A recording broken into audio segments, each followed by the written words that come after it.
But we're going to go over our favorite two-player games. We're going to do this pretty quick. I think we have like 10 or 11 here.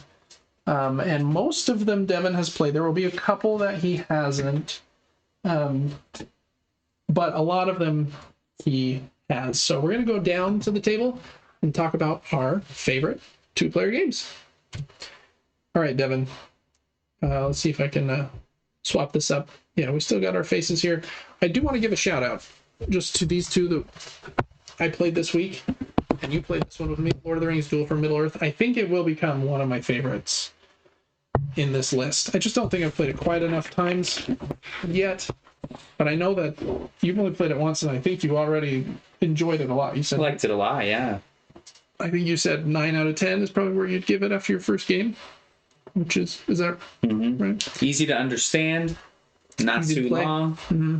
Lord of the Rings themed, cool art. Yep. I just wish that a little more customization in the two sides. Like, if I went and played it again now as the bad guys, I would have a very similar experience. You would, except you would go first. That's like the only. That's like the only. I would go first. The only difference, and you would have one fewer coin. Oh, wow. Yeah, you're right. There definitely is not like a difference between the two other than that going first race. So that is definitely one complaint. I think it's amazing. But I think for the weight of the game, it's trying to be a simple game that plays in 30 minutes. I think it's really excellent. I also think Ironwood could be one. It's a bit heavier, about an hour. Might even take an hour and a half the first time you play it. But man, it's so cool. It just reminds me of two-player Root. But both of the factions are not different enough that it's confusing to teach. They're fairly similar in like how they move, and their goals are like a little bit different, but the iconography is really good, and their decks of cards are cool. And both factions have these octagon pieces that are their victory conditions. The ironclads pieces are all metal, and they're moving this drill around. In order to build forges, and wooden, the wood warriors, wood walkers or something. I'm trying to get these totems, and so those are just very cool pieces. It looks awesome. I'm very excited to play it two-player. I've only played solo so far. I guess since it's here, we talked about it earlier in the episode. Dracula versus Van Helsing could be a good one too, but I haven't played that. All right, so those were some honorable mentions, Devin, that could be really good. I don't exactly know where to start, but I think I'll start with one that both of us played recently, and that's Compile. Wow, that looks very dark on the screen right now for some reason, but maybe I'll zoom in a little bit more. And Compile is a lane battler where both players choose 3 different mini decks of 6 cards, and those cards will have different categories. Like this is metal and love and fire, and there's a whole bunch of different ones. And you can see on the bottom of the cards what the focus of that mini deck is: shifting or drawing or flipping face down, top deck play, etc. And so by mixing 3 mini decks together of 6 cards each, you get an 18 card kind of mixture. And then you're battling over 3 different lanes to try and compile your cards by getting at least 10 points in that lane. Compile is really cool. It has a cool aesthetic. Just this weird little diagonal purple-black box here. And for some reason, I feel like it's looking darker than it usually does. But yeah, Compile, very, very cool. What else would you say about that one, Devin? I think that it was one that you enjoyed. I like Compile. I think that if you spent some time with the game, you could really have some competitive battles based on the 3 classes that you chose. Yeah. If I knew what you picked, I'm like, okay, I know how to combat that. Playing for the first time, wasn't confusing, but we really didn't know the strengths and weaknesses of each. Yeah. There is a part of me that wishes there were characters on the cards. Yeah, it's mainly just text. But it is fun for a lane battler. Not quite as good as... Do we have Radlands out? We do, yeah. Oh, we'll talk about that one. But yeah. But it's really, really good, to be honest. Like, it's almost as good as Radlands. Yeah, I think it's really excellent for what it is. Like a $20 box. It's really good. Radlands is also in that price point though, which makes it a little tricky to compare them. Because I agree, but we'll get to that one in a minute. Next up, we'll go to District Noir. I don't think Devin has played this one. It's a card game where you are trying to basically either get the most points or get the instant win condition by having all 3 city cards in your hand at the same time. And if you do, you win immediately. In a round, you'll have 5 cards and 6 turns. And on every turn but one, you will put a card on this row. Then on one of your turns each round, and you get to decide when you do it, you will pick up the last 5 cards from that row and put them in your player area. Getting different values just in case the game goes to end game scoring that can help you score points. But if you were able to get all 3 of those city cards, then you win immediately. And that becomes quite a head game with the other person, because if you ever get 2 of them, or if the other player gets 2 of them, you are basically stressed out the rest of the game, and you can never take cards before they do, because they can have that city card in their hand, which you can't see, and you took first, and so then on their next turn they lay it down, and then on their next turn they will pick it up and win. So it becomes very stressful with those city cards. I like games that have like a unique secondary win condition, and this one plays in like 10 minutes. Me and my wife have played it a bunch. It's really, really good. District Noir. It's probably noir, not noir, but noir. Next up is a pretty new one. Devin and I played this pretty recently on the channel. This is Sky Team. It's been getting a lot of love and awards recently. This is a cooperative game where you play as pilot and co-pilot on an airplane that's about to land, and you have to make your way to the airport, kind of following this distance guide over here and elevation guide over here, and make sure that you're at the right elevation when you come into land. And then both characters have 4 dice, and you roll them behind your shield, and then you have to place them on the board. And 2 of the spots are mandatory, so you must use half of your dice on those, and then the other spots are optional. And then before you land, the co-pilot has to put out the flaps. The pilot has to put out the landing gear. You've got to like turn on the brakes. Got to make sure your speed is good and that your yaw or your turn direction of the airplane is straight. And you have to call the radio tower in order to remove or make sure you're not going to run into other airplanes on their trajectories. It's actually really fun. You can't talk to each other once you roll your dice, which makes it seem like it would be kind of boring.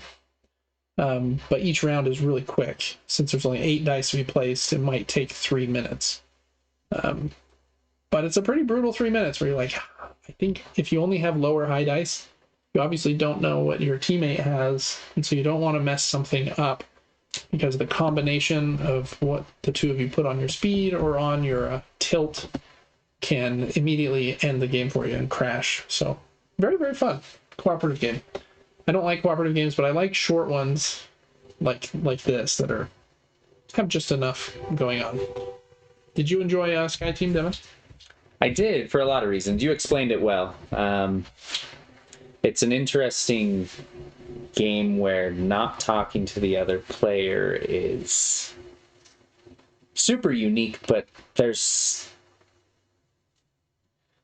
a mechanic to the game where you can almost understand what your teammate is doing, right, based on where they put their die first and how high a number is.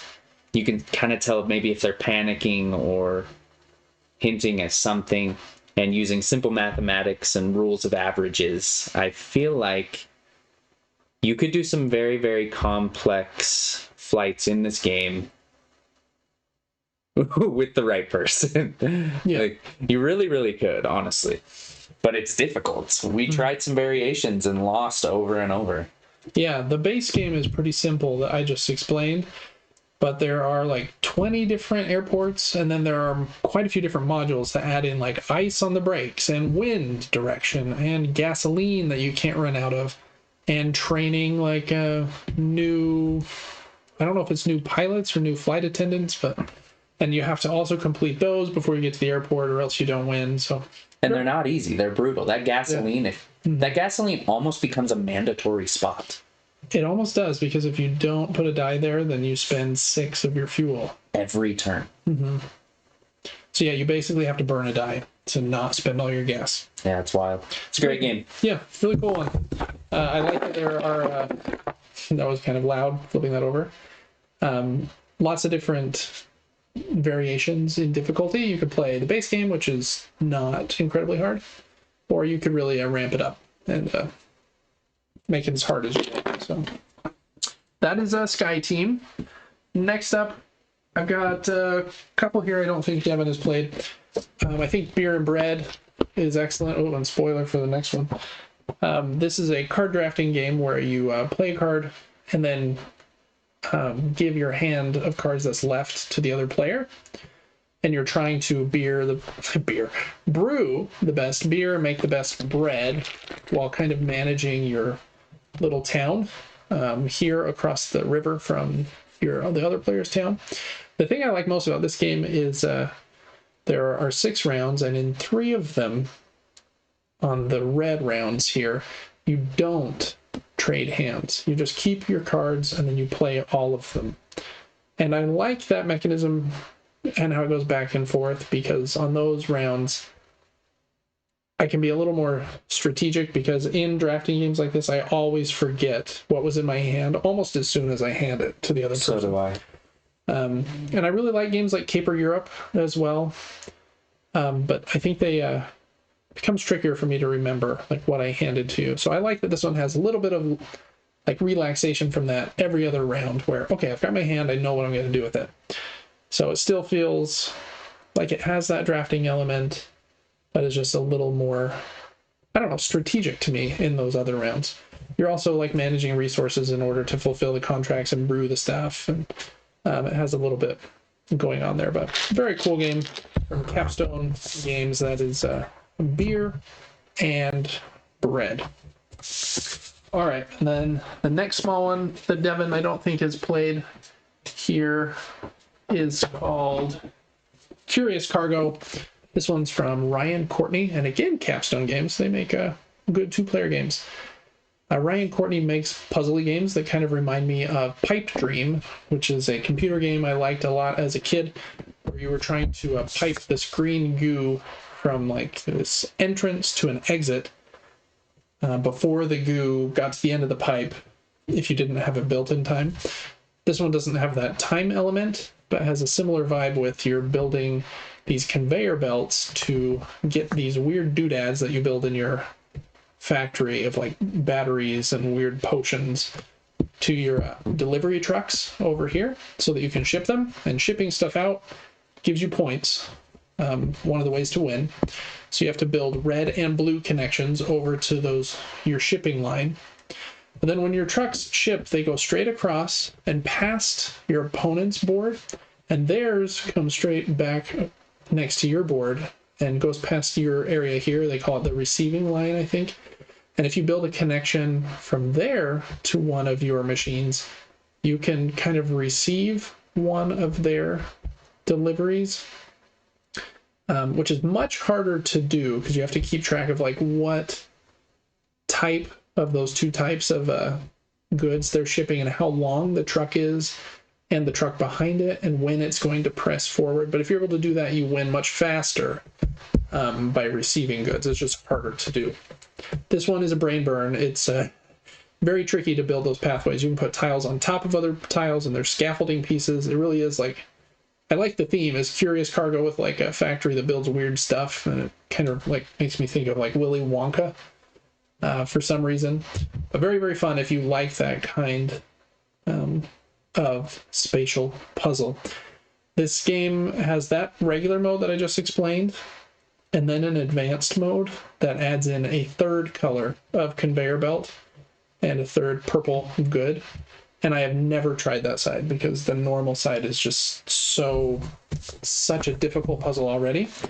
But I guess if you're much smarter than me, you've got a more advanced level you could even try to focus on then. But that's Curious Cargo. I think it's an excellent 2-player game. It says 30 to 60 minutes, and I think that's about right. It'll probably take you an hour, your first play. Okay, next up, let's talk about the one you already mentioned, Devin. We got Radlands. This is probably my favorite lane battler.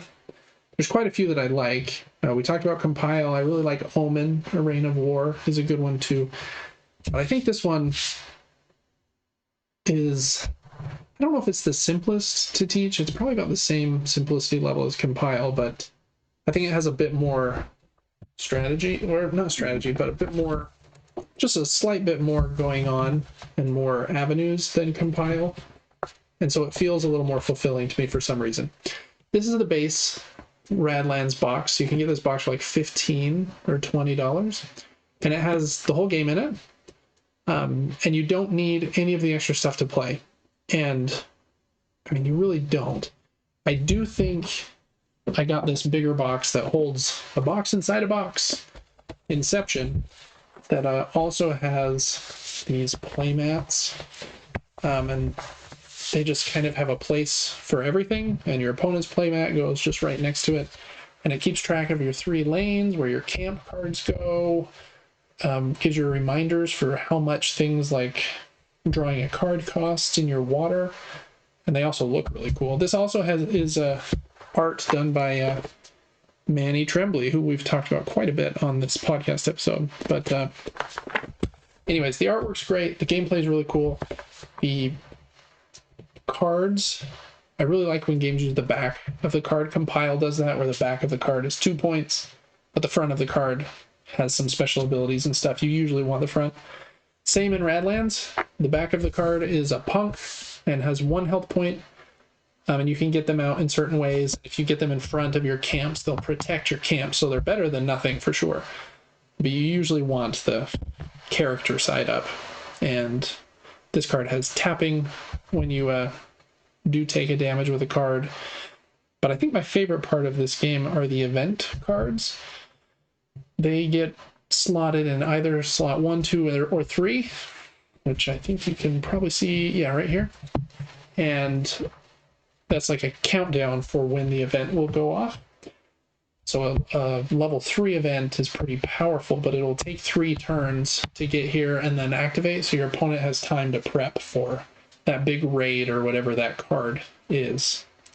Fun game. You are like just doing damage to each other, but it feels more elegant than, hey, I do 4 damage to you. It's like, okay, I need to like worry about this lane, and there's a bunch of different camp cards that all have different abilities, and you get to choose 3 of the 6 you're dealt at the beginning of the game, and they very drastically change your strategy.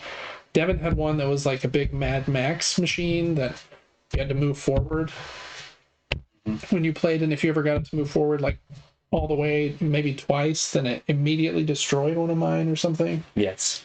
And so those bases are very cool. This is a very complete game. There's nothing else you can buy for it yet. They are releasing 1 base expansion. It's called Cult of Chrome, and I think it comes out in a couple of months. But it's not changing the regular deck of cards. It's only some new bases. So anyways, Radlands, man, I love it. I feel like I'm doing too much talking, but No, you killed it. I was thinking, I was like, is there anything he missed on there? And I don't think he really did.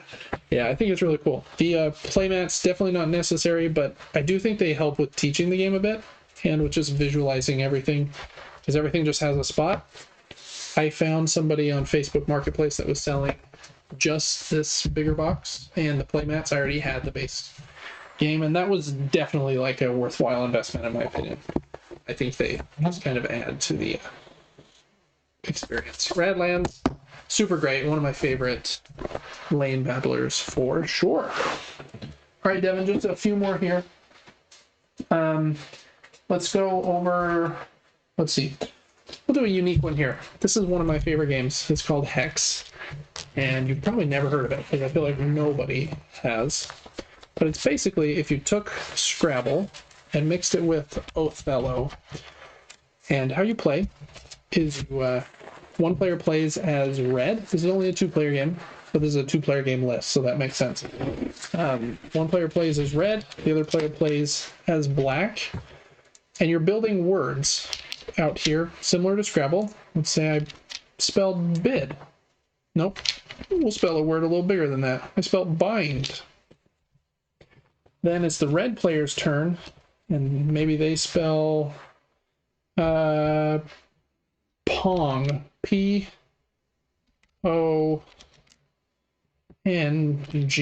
in red. Since they overlapped this word here, they get to flip this N to their color. That's where the Othello element comes in. Things I like about this game are, well, I think it's fun to build out the words. I really like word games. I played Scrabble a lot growing up with like grandparents. The main thing I don't like about Scrabble, I think it's a little bit long, is that you have to keep score after every single word you play. So I put down Pong, and then I'm like, okay, that's a 5-point word, and I need to add up my score. At this one, there's no points. It's just at the end of the game after someone has used their last tile, I think, then whoever has more pieces of their color on the board wins. So it's just like a review the end state as far as scoring goes. There is also these hex tiles. They are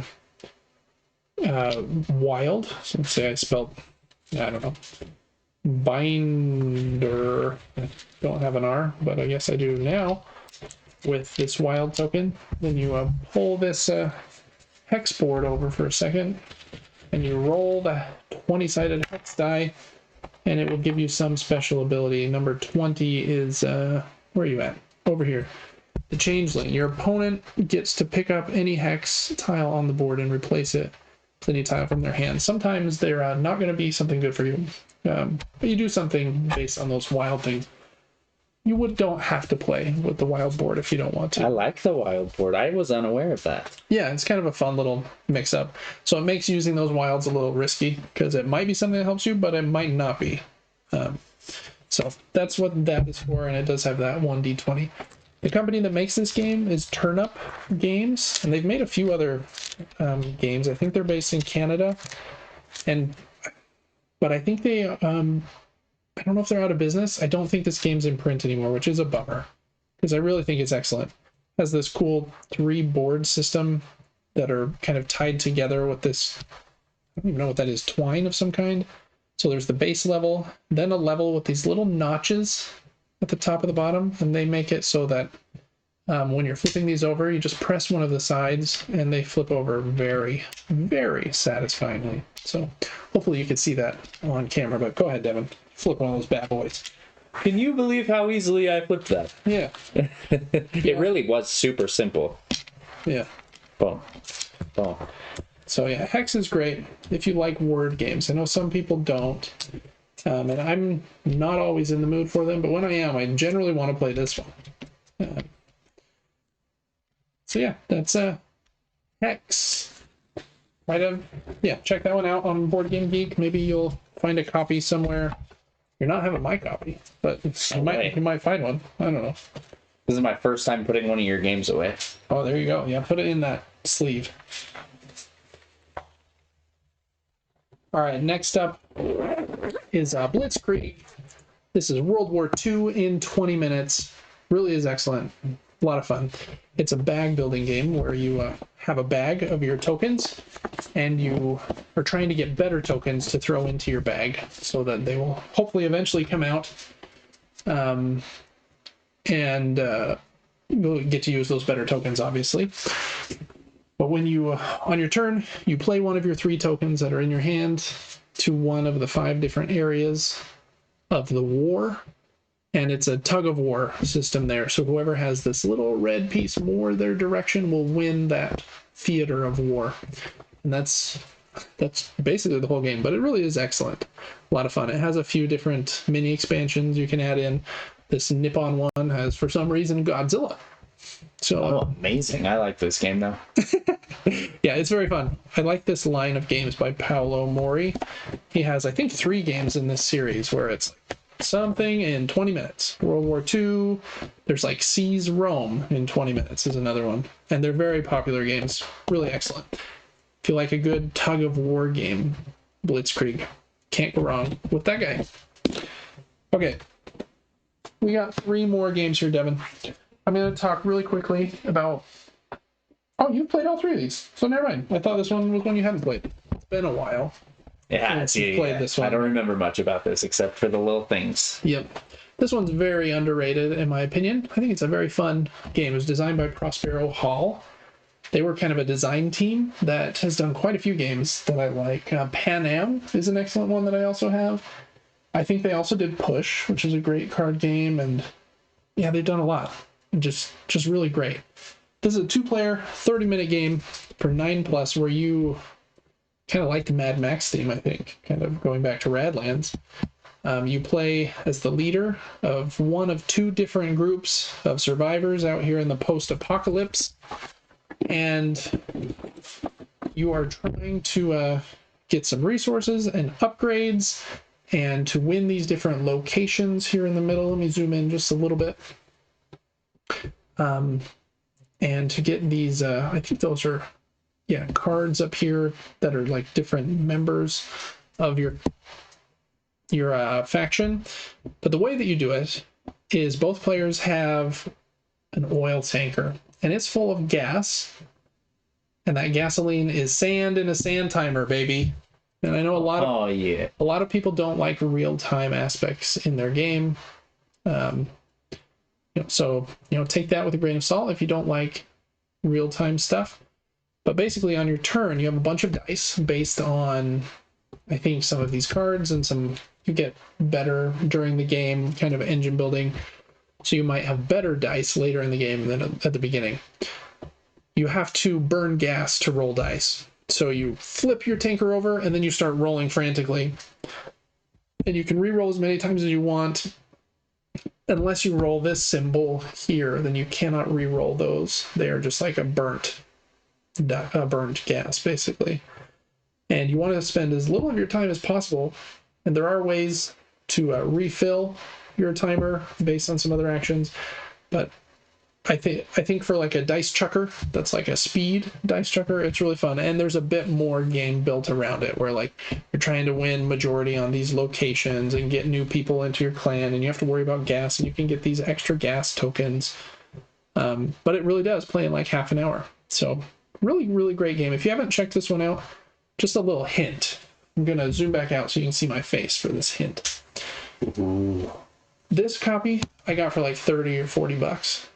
I have since purchased maybe 3 or 4 more copies of Kiro for $4 each.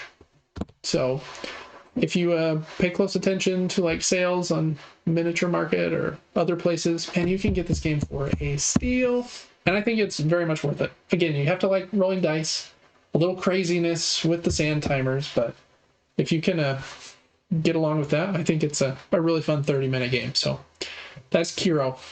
Devin, do you remember anything other than that, me rambling about it? No, you killed it on the description. They did miss out on an opportunity, though. Oh, no. Mr. Prospero Hall should have named it Pero Oh, yeah. instead of Caro. Yeah. Because of the P. Right. So, anyways, next game. Okay. All right, last 2. These are 2 of my very favorite games of all time. So, I mean, I didn't have these in any distinct order, but these 2 are bangers. Yes. Next up is Yinch. This is an abstract game through and through. You basically are playing with round pieces and rings on a grid of intersections. And I must really like the Othello mechanism because this one also has it. On your turn, you are moving one of your rings. Let's see if I can zoom in on this board here. and you can move it as far as you want in a straight line, but you can't go through other rings. So you use your rings for blocking the other player. If you take your ring and hop over a piece, then you must stop at the next empty one. And any pieces that you go over, flip over to the other side. So they're white on one side and black on the other. So that's all you do on a turn. Move a ring and flip over anything you went over. And you also leave a token of your color behind in the spot you left. So you basically, you take one of those pieces, put it inside your ring, then you move your ring somewhere else. Inside that play space, you are trying to get 5 in a row of your color. And when you do, then play immediately stops. You remove those 5 tokens of your color, and then you also have to remove one of your 5 rings. And you'll see here, you place it on one of these 3 holder spots. So now for the rest of the game, well, not the rest of the game, now for the next little bit, you would only have 4 rings to work with, while the other player has their full set of 5. So it's kind of a natural catch-up mechanism, and the first player to get 3 of their rings off by getting 3 sets of 5 pieces in a row wins the game. Just super, super elegant.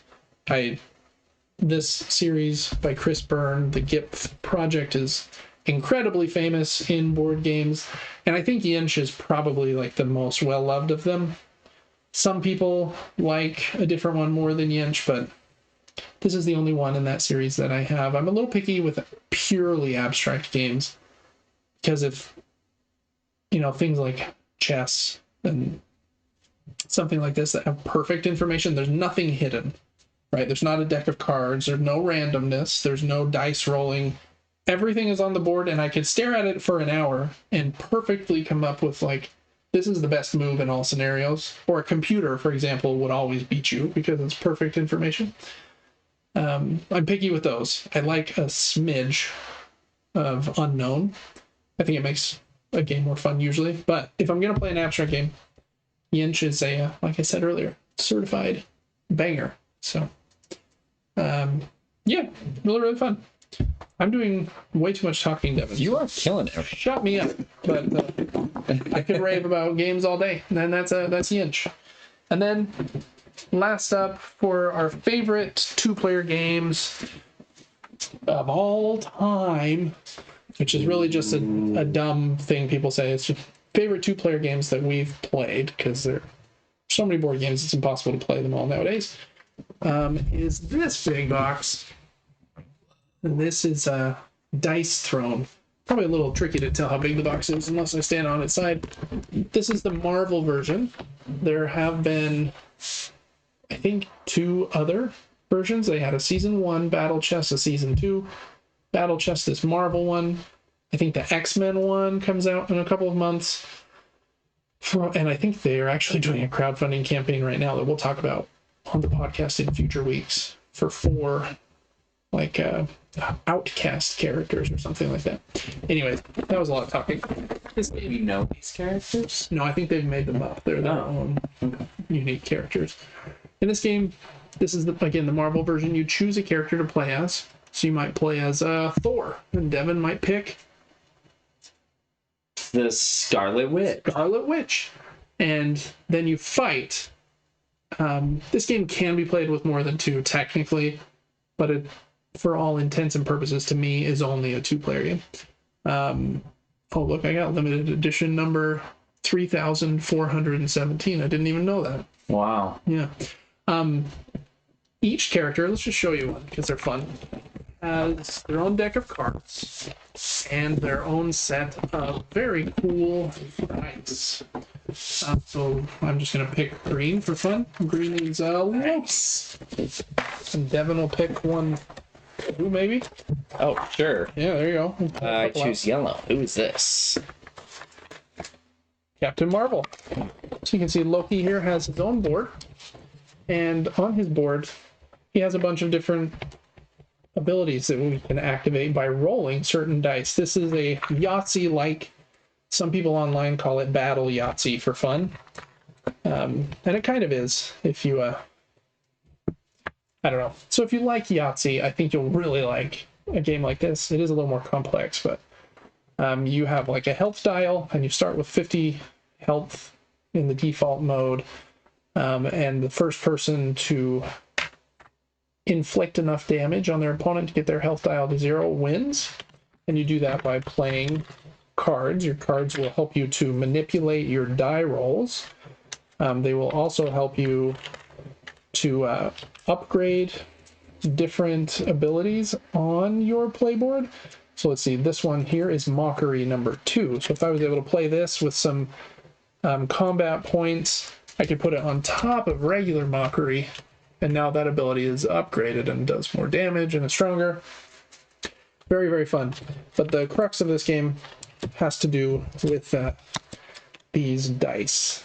And every player has 5 dice, again, similar to Yahtzee, that are unique to their characters. So these are Loki's dice, and he has every character's 6 is their kind of best thing. If you can get all 6s, that's your ultimate ability here in the center of your board. Does the most damage, can't be defended, etc., etc. But so those are Loki's 6s there. Devin's got Captain Marvel's dice there. He did it smarter and actually showed all of the dice sides. And then based on what you roll, you can activate different attacks. You might have a small straight or a large straight, or just some other symbols, or a bunch of the attack symbol, or get your ultimate with all 6s. It's just a really, really, really fun Yahtzee variant. I've loved Yahtzee my whole life. I think it's one of the best and most influential board games to me growing up. I like other roll and write better than it nowadays, but as having an impact on 10-year-old David for getting me into board games, Yahtzee was very influential. So yeah, I think Dice Throne is just so cool. Probably my favorite 2-player game ever. One of my very favorite games I've ever played. And yeah, just really, really awesome. There are all kinds of modes and characters. You can play with these cool, like, mythic abilities, or you don't have to. They have a Dice Throne Adventures box where you can do, like, a dungeon crawl with your Dice Throne characters. In the next month or so, the Dice Throne Missions is going to deliver, maybe to me, since I definitely bought it, which are also like a cooperative thing where you and a friend can play with your Dice Throne characters against Marvel villains, and there's like 25 different villains and scenarios. It's really just a cool game that is always expanding with more content. They even have a Santa Claus versus Krampus box. We need to play that. Yeah, that would be a fun one. So I have a few thoughts about the game. Loved it. Each character has a complexity level, so you can decide how hard you want your playthrough to be.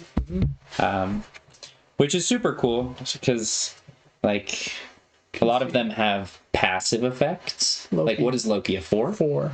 She is only a 2. Yeah. So she's much less complex than he is. He might have a lot of passive abilities and things you're having to put on me to nerf me down constantly and things to remember. Yep. So that's super cool. Also, this game gets attention. The box is beautiful. The art is beautiful. Yeah. And it's a game you can come back to over and over and over and have a different experience because it's not the same game. Right. We can open this up and not even know the characters and do what we just did. Choose 2 new colors and see how Spider-Man does against Thor. Yep. And that's interesting. And then it's like, okay, I liked this part of Spider-Man, but I disliked this, but it's extremely beneficial against Poison Ivy or whoever else, Black Panther. Mm-hmm. And so a lot of variation to the game. I agree. This is beautiful, honestly. It really is. And all of the characters are compatible with each other. So there are 8 characters in this Marvel box. I'll just show them all here so you can see them. What do we got? I could not tip anything over. Yeah, Thor, Loki, Scarlet Witch, Spider-Man, Captain Marvel, Black Panther, Doctor Strange, and Black Widow. Then there's a Season 1 box that has 8 characters. A Season 2 box that has 8 characters. This box, the X-Men box, I think, also has 8 characters. And then they have the Santa and Krampus one, the new one that's coming out that has 4 more characters. So there's like 30 different characters. So you could get really into Dice Throne, and I think it's worth it. You know, these battle boxes aren't cheap. It's probably like $90 for this box. But you can get a starter set that has just like 2 characters for like 20. And I think they even have a starter set that's this exact configuration, these 4. It might mix a couple of these other ones. It has 4 Marvel characters. That's a really good starter set, to be honest, because you get 4 different characters, lots of different variation you can play with there. But again, you probably need to like Yahtzee and dice rolling for this game to be a hit with you. But yeah, Dice Throne is definitely one of my very favorite 2-player games, and I think it's been the biggest hit with everyone I've played it with. Anyways, that's going to conclude this list of our favorite 2-player board games. Let us know in the comments what your favorite 2-player board games are. I'd love to hear about it. I'm always looking for new fun ones. I've got a bunch more on the shelf behind me that didn't quite make my favorites list, but might need a bit more play. And we'll see you on the next list we do. Thanks so much for watching. Thank you so much for watching this video. As most of you know, gaming top-down is an independent endeavor. I don't accept money from publishers for previews or opinion-related content, but there are a few ways that you can support the channel and help me keep the lights on. Liking this video and subscribing to the channel helps me to grow. If you're thinking of getting a game that I covered in this video, please click the affiliate link in the description of this video. It helps to support me and doesn't add any cost to your purchase. I also do a weekly gaming podcast where I talk about the board games that I'm playing along with my brother. You can check that out on Apple's podcasts and on Spotify. And you can also get that podcast 3 days early over on our Patreon. You can follow the Patreon at patreon.com/supergamebrothers completely for free. But if you do support us over there, you get some extra perks like being able to write into the show, getting early access to the show, voting on the games that I'm going to cover and review, and lots of other fun stuff. Thanks so much for your support, for liking and commenting on my videos. You really are what helped keep the lights on for me. Thank you.